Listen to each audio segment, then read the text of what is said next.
출애굽기 12장 29절로 51절 제가 두 절 여러분들이 한 절씩 읽도록 하겠습니다.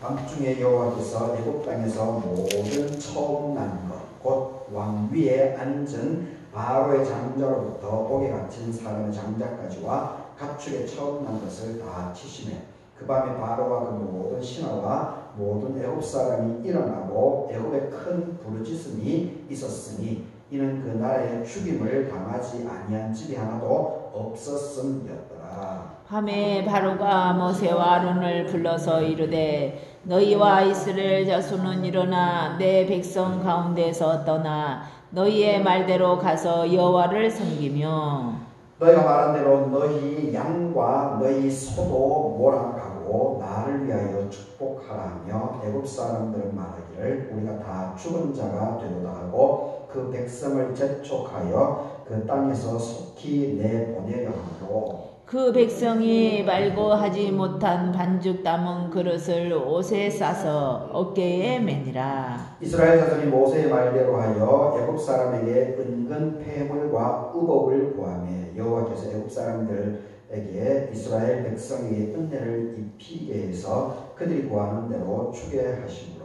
그들이 애굽 사람의 물품을 취하였더라. 이스라엘 자손이 람셋을 떠나서 숫곳에 이르니 유아외에 보행하는 장정이 60만 가량이요 수많은 잡족과 양과 소와 심이 많은 가축이 그들과 함께하였으며 그들이 애굽으로부터 가지고 나온 발교되지 못한 반죽으로 무격병을 구웠으니 이는 그들이 애굽에서 쫓겨남으로 지체할 수 없었습니다. 아무 양식도 준비하지 못하였음이었더라. 이스라엘 자손이 애굽에 거주한 지 430년이라.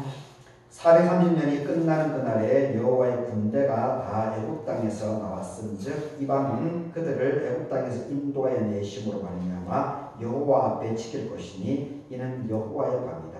이스라엘 자손이 다 대대로 지킬 것입니다. 여호와께서 모세와 아론에게 이르시되 유월절 규례는 이러하니라. 이방 사람은 먹지 못할 것이나 각 사람이 돈으로 산 종은 할례를 받은 후에 먹을 것이며 거류인과 타국 품꾼은 먹지 못하니라. 한 집에서 먹되 그 고기를 조금도 집 밖으로 내지 말고 뼈도 꺾지 말지며 이스라엘 여종이 다 이것을 지킬지니라. 너희와 함께 거류하는 타국인이 여호와의 유월절을 지키고자 하거든 그 모든 남자는 할례를 받은 후에야 가까이 하여 지킬지니 곧 그는 본토인과 같이 될 것이나 할례 받지 못한 자는 먹지 못할 것이다. 본토인에게나 너희 중에 거류하는 이방인에게 이 법이 동일하니라 하셨으므로 온 이스라엘 자손이 이와 같이 행하되 여호와께서 모세와 아론에게 명령하신 대로 행하였으며 바로 그날에 여호와께서 이스라엘 자손을 그 무리대로 애굽 땅에서 인도하여 내셨더라. 아멘. 오늘 이 부분으로 여호와의 밤 열 번째 제안으로 말씀 진행해 보겠습니다. 오늘 부활절 다섯 번째 주 수요일입니다. 예배에 참석하신 최순영 권사님, 신영순 목사님, 이웅돌 권사님, 이경순 사모님이 하나님을 함께하기를 바라겠습니다. 출애굽기 12장 이제 드디어 이 출애굽을 하게 되면 이 부분을 언급하고 있습니다. 그래서 출애굽 과정 속에서 이제 마지막 열 번째 하나님께서 이스라엘 백성들을 구원하기 위해서 해방시키기 위해서 마지막으로 취한 조치가 이집트에 있는 왕에서부터 모든 생명들, 가축들 그리고 종들까지도 첫 번째를 모두 다 찢었다라고 하는 것이 29절에 나와 있습니다. 밤중에 여호와께서 애굽 땅에서 모든 처음 난 것, 왕위에 앉은 바로의 왕의 장자로부터 옥에 갇힌 사람의 장자까지 그리고 가축의 처음 난 것을 모두 쳐버렸다 이렇게 얘기를 하고 있습니다. 여튼 결국 바로가 스스로 스스로의 선택이죠. 스스로의 선택에 의해서 결국은 이 재앙이 내려지는 것을 보게 됩니다. 이것을 보게 되면은 우리가 참 하나님의 뜻을 하나님의 뜻을 이렇게 안다라고 하는 것이 현실 상황 속에서는 참 쉽지가 않습니다. 현실 상황 속에서 물론 이제 하나님께서 분명히 말씀을 하시긴 하셨죠. 뭐 가장 대표적인 것이 이제 10계명에 준해서 10계명이 이제 하나님의 말씀이기 때문에 10계명에 준해서 선택해 나가는 것, 그것이 이제 하나님의 뜻이겠죠. 그리고 복음서로 보게 되면은 예수님께서 하신 말, 특별히 이제 그것은 이제 사도 바울이 고린도 전서 13장에서 하는 그 사랑에 대한 이 부분, 참 이게 여튼 이 하나님의 뜻을 우리가 머리로는 알지만 현실 생활 속에서 그것을 삶으로 살아나가는 것은 참 쉽지가 않습니다. 그렇게 하다 보니까 자기 생각, 자기 중심성, 물론 사람은 자기 중심성이 분명히 있어야 됩니다. 자기 가치관을 분명히 가지고 있어야 중심을 잡고 남들의 말에 휘둘리지가 않습니다. 그리고 남들로부터 무시당하지 않게 되게 되어 있습니다. 그런데 이 자칫 잘못 이것이 자기 중심성이 왜곡된 하나님의 뜻이 아니고 자기 욕심에 의한 자기 중심성, 이것이 이제 고집이라고 그러죠. 세상에 고집이 없는 사람은 아무도 없죠. 전부 다 자기 생각이 있기 때문에 사람들은 어느 누구도 뭐 안강죄를 얘기하지만 일반적으로 안강죄뿐만 아니고 모든 사람은 고집이 있습니다. 고집이. 근데 이제 우리가 이 하나님의 은혜를 받고 예수 그리스도를 온전하게 깊이 신앙이 이제 많이 성숙해져 나가게 되면 이 고집이라고 하는 것이 하나님 뜻 안에서 이 고집을 꺾어 나가는 거죠. 그런 사람이 정말 훌륭한 사람이죠. 그런 사람이 진짜 성숙된 사람이고 훌륭한 사람입니다. 여튼 이 바로는 끝끝내 제가 누누이 얘기하는 거지만 사실 경제적인 이익이죠. 경제적인 이해관계입니다. 여기 보게 되면은 37절에 보게 되면은 장정이 람셋을 떠나서 숲곳에 이제 처음으로 안착하게 되는데 거기서 숫자를 세워 보니까 유아 외에 보행하는 장정. 그러니까 16세부터입니다. 16세 이상 되는 사람. 16세 이상 되는. 그리고 그 이하의 남자 그리고 여자들은 여기 숫자에 포함되지 않죠. 하여튼 그 숫자가 60만 명 정도가 되었다라고 얘기를 하고 있습니다. 그러니까 이 60만 명의 노동력이 사라져 버리게 되니까 그 타격은 엄청난 거죠. 그래서 끝내 이 바로는 나름대로 그 왕이기 때문에 그 자기 중심성이 있는 거죠. 자기 중심성이. 그래서 끝까지 그 자기 중심성을 지켜나가는 거죠. 이집트의 입장이죠. 이집트의 입장. 근데 하나님께서는 모세를 통해서 이스라엘 백성을 해방시키려고 하나님께서는 계획을 해놓고 있었던 거죠. 그런 부분에 있어서 이 바로는 이집트 왕으로서는 참 잘한 거죠. 잘한 겁니다. 그런데 이 하나님의 계획하심에는 끝끝내 계속해서 거부를 한 거죠. 그렇게 하다 보니까 결국은 이렇게 엄청난 이 재앙을 맞이할 수밖에 없게 되는 이런 안타까운 것을 보게 됩니다. 그래서 우리가 하나님 안에서 하나님의 뜻을 정말 이게 잘 헤아리고 그 하나님의 뜻에 우리가 이렇게 순종하는 그런 훈련들이 정말 잘 할 수 있다면 그것보다 더 감사한 일은 없을 겁니다. 아마 그렇게 되면은 그 사람은 반드시 하나님 안에서 귀하게 쓰임받을 줄 믿습니다. 그런데 또 하나님께서 은혜를 베풀어 주셔서 36절에 보게 되면은 여호와께서 애굽 사람들에게 이스라엘 백성에게 은혜를 입히게 해서 그들이 구하는 대로 이제 탈출을 해방되는데 이집트 사람들로부터 여러 가지 것들을 이 35절에 보게 되면 은금, 폐물, 의복 이러한 것들을 구했는데 이러한 것들을 구하는 족족 하나님께서 은혜를 베풀어서 이집트 사람들의 마음을 움직여서 그것을 다 은금, 폐물 그리고 의복을 다 이렇게 흔쾌하게 이스라엘 백성들에게 내어줬다라고 하는 것을 36절에서 기록해 놓고 있습니다. 그래서 이것을 일러가지고 42절에 오늘 제목을 잡은 이 밤은 그들을 애굽 땅에서 인도하여 내심으로 말미암아 여호와 앞에 지킬 것이니 이는 여호와의 밤이라. 이스라엘 자손이 다 대대로 지켜야 될 것이다. 이 해방 이집트의 입장에서는 참 이게 아주 험악한 일이죠. 이집트의 입장에서는 재앙이지만 이스라엘의 입장에 있어서는 축복의 날이죠. 그래서 그것을 이 성경에서는 여호와의 밤이다.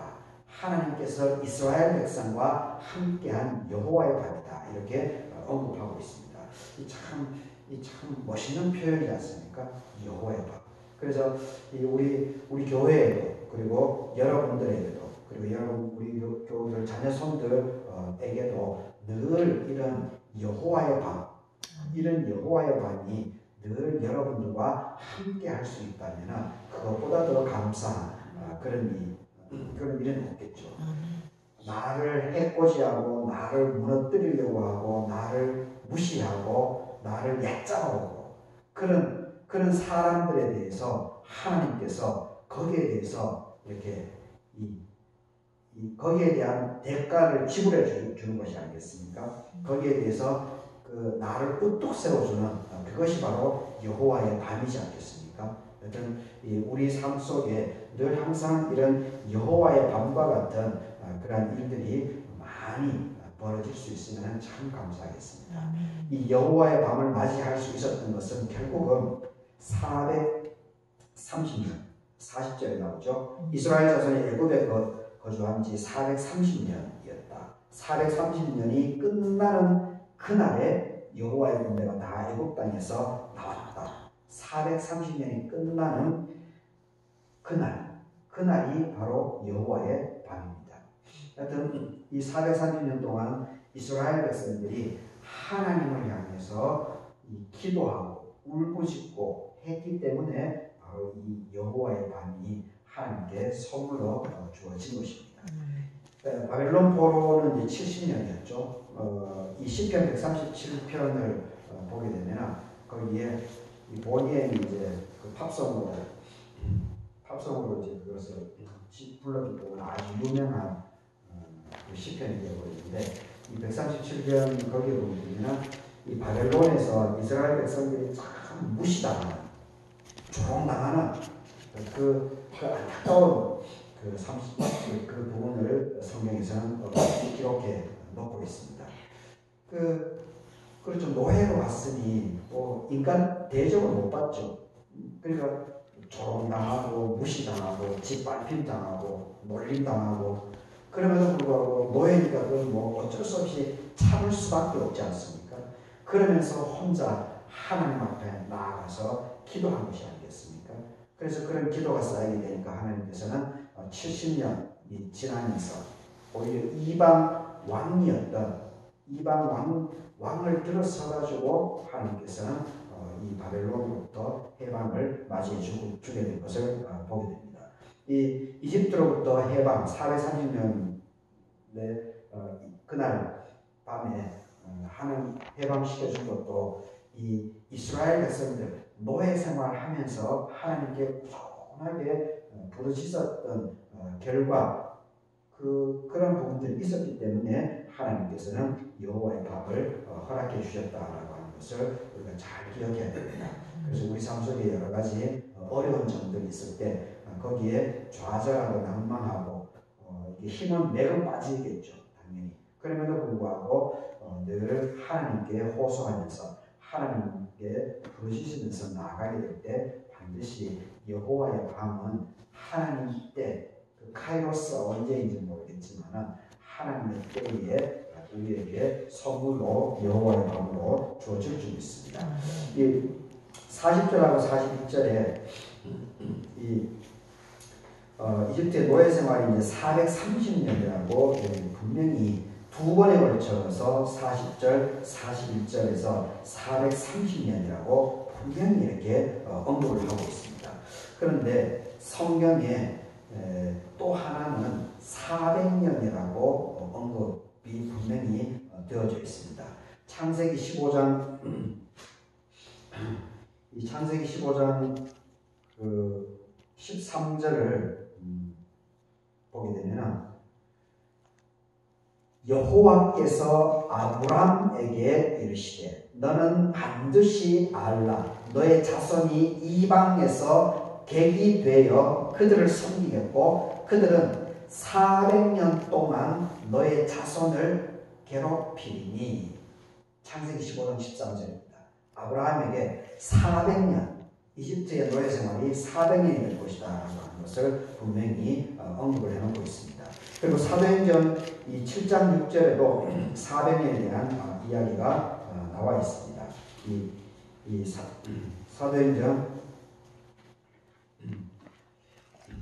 사도행전 그 7장 6절도 스데반 집사가 이제 이 설교하는 대목이죠. 7장 6절에 보게 되면 하나님이 또 이같이 말씀하시되 그 후손이 다른 땅에서 나그네가 되리니 그 땅 사람들이 종으로 삼아 400년 동안을 괴롭게 하리라 하시고, 이 말이 400년에 대한 부분이 이 창세기하고 그리고 사도행전 두 군데에 나와 있습니다. 그리고 이 출애굽기 12장에서는 2절에 걸쳐 가지고 430년에 대한 부분이 있습니다. 그러니까 이제 우리가 이제 그 히브리서 4장 12절인가요? 하나님의 말씀은 날선 검이고 우리 영육을 찔러 쪼개기까지 한다라고. 그리고 하나님의 말씀은 모호하다라고 하는 그런 부분들이 있는데, 그래서 이것을 교리로 만들어 가지고 성경 무호설이라고 하는 것을 만들어내서 지금까지 이제 계속 주장해 오고 있는 사람들이 있습니다. 물론 이제 그 의미는 우리가 잘 받아들여야 됩니다. 성경이 이제 오류가 하나님의 말씀에 오류가 없다라고 하는 그 정신은 우리가 받아들여야 되지만, 하지만 실제적으로 성경에 이렇게 차이점이 있습니다. 차이점이 있습니다. 이거는 이제 고고학이 발달하면 할수록, 그리고 문헌이 이제 발굴되면 발굴될수록 이것은 더 고증이 되겠죠. 그러니까 우리가 성경을 읽음에 있어 가지고 이 성경을 문자적으로 문자에 매이면 안 됩니다. 항상 그 문자로 기록되어 있는 그 의미, 정신, 이러한 것들을 잘 우리가 파악하려고 해야지, 이 문자 자체에 매이게 되면 이것이 나중에 결국은 바리새주의로 변질이 되어버리게 되나. 그래서 오히려 생명을 살리는 것이 아니고 생명을 죽이고 옥죄고 사람들의 자율성을 강제해버리게 되나 그런 포갑, 폭력으로 변할 수 있다는 것을 우리가 잘 기억할 필요가 있습니다. 그리고 마지막으로 이제 6월절 규례가 43절로부터 51절까지 여기에 나오게 되는데, 여기 이제 몇 가지 6월절 규례에 대한 부분이 있는데, 여기서 이제 가장 강조하는 것은 할례에 대한 부분을 강조하고 있습니다. 할례에 대한 부분을 강조하고, 그래서 할례를 받지 못한 사람들은 이 먹지 못하게, 그리고 이 종이라든지 거류인이라든지 그리고 품꾼, 일하는 사람, 도와주는 사람, 이런 사람들조차도 할례를 받은 이후에 거기에 동참하게끔 이렇게 하고 있습니다. 물론 이제 지금은 이제 이 할례라고 물론 이제 그 나중에 그 초기 기독교 공동체 사도 바울 그 고린도 교회를 보게 되면은 이 할례 때문에 이방인들하고 여러 가지 문제점이 생기죠. 그래서 이 사도 바울이 그런 부분들에 있어 가지고 이 이방인들을 적극적으로 수용할 것에 대해서 언급을 하고 있는 그런 부분들이 이제 이 본문하고는 좀 차이가 분명히 나죠. 차이가 분명히 납니다. 그 부분은 우리가 예수님께서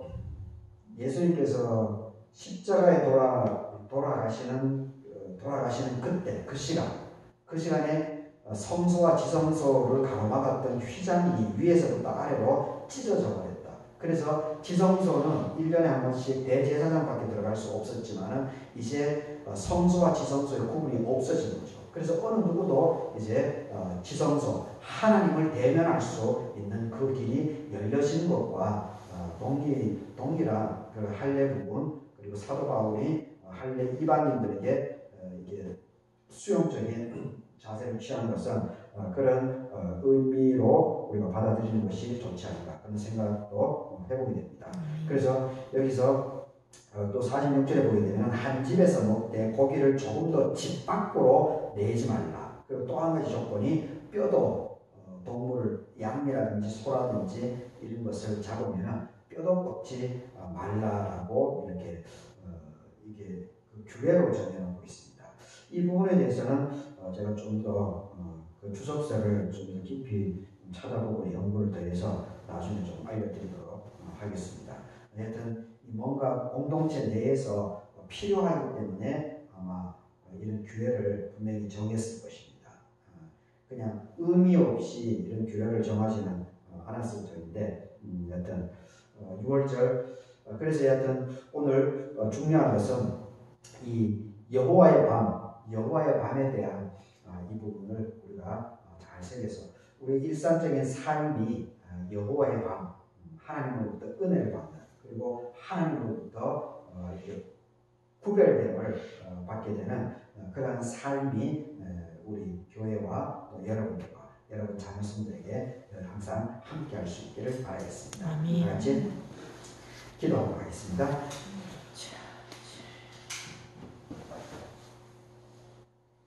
이스라엘 자손이 람셋을 떠나서 숫곳에 이르니 유아 외에 보행하는 장정이 60만 가량이었다. 이스라엘 자손이 애굽에 거주한 지 430년이다. 이방은 그들을 애굽 땅에서 인도하여 내심으로 말미암아 여호와 앞에 지킬 것이니 이는 여호와의 밤이다. 아버지 하나님 오늘 출애굽기 12장의 말씀을 살펴보게 됩니다. 이 바로가 이집트의 왕으로서 자기 노동력을 확보하기 위해서 끝까지 하나님의 명령을 거역하는 그 대가로 결국은 이집트의 크나큰 장자들, 자기 아들뿐만이 아니고 모든 장자와 가축의 이 첫 소산이 다 생명을 잃어나가게 되는 그런 안타까운 일이 벌어진 것을 보게 됩니다. 하지만은 이스라엘 백성은 그것으로 말미암아서 여호와의 밤이라고 하는 그 축제 그리고 생명이 새롭게 잉태되게 되는 해방을 맞이하게 되는 그런 감사의 날이기도 하는 그런 양면적인 모습을 보게 됩니다. 아버지 하나님 우리의 삶 속에 바로와 같은 그런 우를 범하지 않도록 도와주시고 늘 하나님의 뜻을 하나님이 앞서 나가는 거기에 늘 우리가 뒤따라서 하나님의 길을 잘 따라 나갈 수 있도록 도와주시옵소서. 그래서 이 여호와의 우리의 일상의 삶이 여호와의 밤이 될 수 있도록 우리의 삶들을 더욱 아름답게 잘 가꾸어 나갈 수 있도록 하나님께서 주의 재단과 우리 교우들과 자녀손들의 삶을 책임져 주시옵기를 간구드립니다. 남은 한 주간 삶을 맡겨드립니다. 예수님의 이름으로 기도드립니다. 아멘. 아멘. 하늘에 계신 우리 아버지여 이름이 거룩히 받으시며 나라의 임하옵시며 뜻이 하늘에서 이룬 것 같이 땅에서도 이루어지이다. 오늘날 우리에게 양식을 주옵시고 우리가 우리에게 죄 지은 자를 사하여 준 것 같이 우리 죄를 사하여 주옵시고 우리를 시험에 들게 하지 마옵시며 다만 악에서 구하옵소서. 대개 나라와 권세와 영광이 아버지께 영원히 있사옵나이다. 아멘.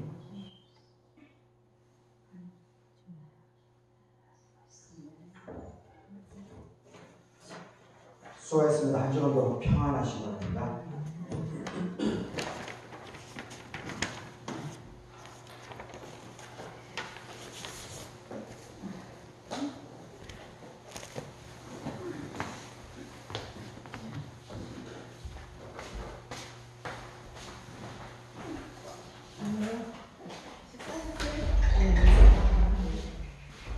안녕하세요.